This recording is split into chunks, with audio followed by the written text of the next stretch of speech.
الحمدللہ والصلاۃ والسلام علی رسول اللہ رب اشرح لی صدری ویسر لی امری واحلل عقدۃ من لسانی یفقہوا قولی رب زدنی علما وعملا رب یسر ولا تعسر وتمم بالخیر یا رب لک الحمد کما ینبغی لجلال وجہک وعظیم سلطانک۔ ہم پڑھ رہے ہیں سورہ النساء، اس کا ترجمہ اور اس کی تفسیر۔ آج جو آیتیں پڑھیں گے 57 اور 58، اس کا ترجمہ اور اس کی تفسیر پڑھیں گے۔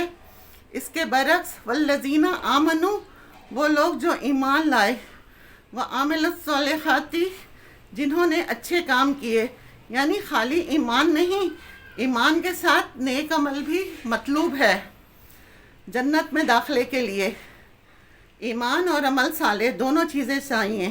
اور کون سے عمل صالح ہوتے ہیں؟ جس میں نیت کے ساتھ طریقہ بھی درست ہو۔ ایسے لوگوں کے لیے سندخلہم، ان قریب ہم داخل کریں گے ان کو، جلد ہی داخل کریں گے۔ کہاں داخل کریں گے؟ جنات، باغوں میں، جنت میں۔ جنت کا لفظی معنی کیا ہے؟ باغ۔ لیکن اصطلاح میں جنت وہ مقام ہے جو متقین کے لیے اللہ نے تیار کیا ہے۔ دنیا کے جو باغ ہیں، یہ نہ سوچے کہ وہ ایسے باغ ہیں، نہیں، دنیا میں تو کوئی بھی چیز وہاں کے مقابلے کی ہے ہی نہیں۔ تجری من تحتها الانہار، جن کے نیچے نہریں بہہ رہی ہوں گی۔ نیچے سے مراد کیا ہے؟ یعنی ان کے درختوں کے نیچے سے، ان کے محلات کے نیچے سے انہار۔ قرآن پاک میں 4 طرح کی نہروں کا ذکر آتا ہے: پانی کی نہر، دودھ کی نہر، شہد کی نہر اور شراب کی نہر۔ خالدین فیہا ابدا، ان میں وہ ہمیشہ رہیں گے، اس حال میں کہ وہاں پر ان کی نعمتیں ان سے چھنیں گی نہیں اور وہ نہ خود کہیں نکل کر جائیں گے۔ لہم فیہا ازواج مطہرۃ، ان کے لیے ان میں پاکیزہ بیویاں ہوں گی۔ ازواج زوج کی جمع ہے، اور مطہرہ جسمانی اور اخلاقی نجاستوں سے پاک۔ سندخلہم، اور ہم انہیں داخل کریں گے، ذلًا ذلیلا، ذل کہتی ہے چھاؤں کو، گہری عمدہ پاکیزہ چھاؤں، پوری راحت، ٹھنڈا سایہ۔ ذلیلا تمام، یعنی پورا پورا سایہ۔ اب یہاں پر آپ دیکھیے، ایک طرف اہل جہنم کا حال بتایا گیا، دوسری طرف اہل جنت کا۔ جنت کے جو پھل ہیں وہ دائمی ہیں، اور وہاں کے سائے بھی دائمی ہیں۔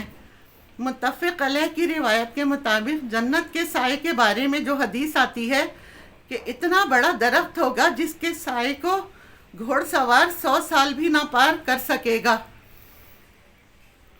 پھر فرمایا ان اللہ یأمرکم، بے شک اللہ تم کو حکم دیتا ہے، کس بات کا؟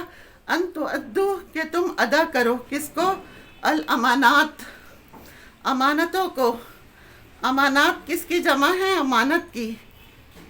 امانت کیا ہوتی ہے؟ جو کچھ بھی اللہ نے آپ کی ملکیت میں دیا ہے وہ سب کیا ہے؟ دراصل امانت ہے۔ اب آپ کو کیا کیا ملا ہے؟ آپ کی صلاحیتیں، مثلا جو علم آپ کو ملا ہے، جو قابلیتیں ملی، جو آپ کو زندگی ملی، جو وقت ملا، جو مال ملا، اور سب سے بڑا جو دین ملا۔ اس دین کے 2 بڑے حصے ہیں، حقوق اللہ اور حقوق العباد کی حفاظت۔ اور پھر حقوق اللہ میں آتا ہے نماز کی حفاظت، پھر اسی طرح نماز کے لیے وضو کی حفاظت، روزے کی حفاظت۔ یہ سب کیا ہے؟ یہ سب امانت ہے۔ آپ روزے میں کچھ کھا لیں اگر، یا بغیر وضو کے نماز پڑھ لیں، کوئی کچھ کہہ سکتا ہے؟ کسی کو خبر نہیں۔ یہ سب کس کو خبر ہے؟ آپ کو پتہ ہوتا ہے یا پھر اللہ کو پتہ ہوتا ہے؟ یہ سب کیا ہے؟ دین کے جتنے بھی طریقوں پر آپ کو عمل کرنا ہے، وہ کس چیز کا تقاضا کرتا ہے؟ امانت کا، کہ آپ سچے ہوں اپنے سارے کاموں میں۔ اسی طرح ہر ذمہ داری امانت ہے۔ مثلا حکومت کے جتنے عہدے ہیں وہ سب امانت ہیں، وہ کسی کی ملکیت نہیں ہے۔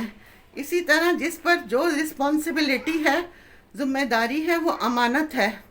مثلا بحیثیت طالب علم کے آپ پر ہے کوئی امانت، اسی طرح طالب علم ہونے کے بعد استاد بننا، یہ بھی ایک امانت ہے۔ کیا امانت ہے استاد کے اوپر؟ جو علم اس کے پاس ہے اور جس بات کو وہ حق سمجھتا ہے اسے وہ طالب علموں تک کنوے کرے، پوری طرح اس کو ادا کرے۔ नमाज में सेटिस्फेक्शन कब होगी? जब पूरी तरह अदा करेंगे। कुरान पढ़कर कब सेटिस्फेक्शन होती है? हक़्क़ तिलावत ही, तिलावत का हक़ देना क्या है? दरअसल अमानत अदा करना, खयानत ना करना इसमें। फिर इसी तरह तर्जुमे का हक़ क्या है? समझ कर पढ़ना। तो अमानत जो है ये पूरी ज़िंदगी पर छाई हुई है। नबी सल्लल्लाहु अलैहि वसल्लम के खुतबों में ये फरमाते, बहुत कम ऐसा हुआ कि नबी सल्लल्लाहु अलैहि वसल्लम ने खुतबा दिया हो और इसमें ये बात न कही हो, ला ईमाना लिमन ला अमानता, उस शख्स का तो ईमान ही नहीं जिसके पास अमानत नहीं, जो अमानत की पासदारी नहीं करता। वला दीना लिमल्लाहु ले अहदा लहू, और उसका कोई दीन नहीं जो अहद की पासदारी नहीं करता। और मुनाफिक की सिफ़ात क्या हैं? जब उसके पास कोई अमानत रखी जाए तो क्या करे? उसमें खयानत करे। कुरान पाक में आता है, वल्लज़ीना हुम ले अमानातिहिम ले अहदिहिम राऊन, वो लोग अपनी अमानतों और अहद की पासदारी करते हैं और उसके बरक्स अमानत पूरी ना करने को क्या बोलते हैं? खयानत। खयानत के बारे में अल्लाह ताला फरमाते हैं, इन्नल्लाहा ला युहिब्बु कुल्ला खव्वानिन कफूर, अल्लाह किसी खयानतकार नाशुक्रे को बिल्कुल पसंद नहीं करते। तो यहाँ पर ये कहा जा रहा है, अंतु अद्दुल अमानाति, अदा करो अमानतों को, दे दो अमानतों को, इला अहलिहा, उसके अहल को। अमानतें अहल के सुपुर्द करो। क्या मतलब है? कि जो शख्स जिस काम के काबिल है वो काम उसी को दो, किसी और को ना दो, और ना अहले शख्स को काम मत दो, ना अहल को ना दो। मसलन अगर किसी इंजीनियर को डॉक्टर के क्लिनिक में बिठा दिया जाए तो ये क्या होगा? ये मरीज़ों के साथ खयानत होगी। उन बेचारों को क्या पता कि ये डॉक्टर है भी कि नहीं, क्योंकि मरीज़ डॉक्टर पर ट्रस्ट करके जाता है और वो डॉक्टर सही नहीं है तो फिर वो आपके साथ धोखा कर रहा है, खयानत कर रहा है। क़यामत की निशानियों में है कि अमानतें नाअहल लोगों को दे दी जाएंगी। व इज़ा हकमतुम बैनन नासी, जब तुम लोगों के दरमियान फ़ैसले करो, अन तहकमू बिल अदले, इसी तरह अगर किसी मर्द की दो बीवियां हैं तो वहाँ भी उसको अदल करना होगा, वरना क़यामत के दिन वो इस हाल में आएगा कि उसका आधा धड़ गिरा हुआ होगा। इसी तरह गुफ्तगू में भी अदल करो, क्योंकि बाज़ दफ़ा इंसान मैके वालों के लिए तो अच्छी बोली बोलता है और ससुराल वालों को कोई क्रेडिट ना देना, ये भी अदल के ख़िलाफ़ है। तो अदल जो है ये अल्लाह का हुक्म है। इन्नल्लाह यअमुरु बिल अदल, अल्लाह अदल का हुक्म देता है। और यहाँ भी ख़ास तौर पर जब फ़ैसला करना पड़े फिर क्या करो? अदल का फ़ैसला करो।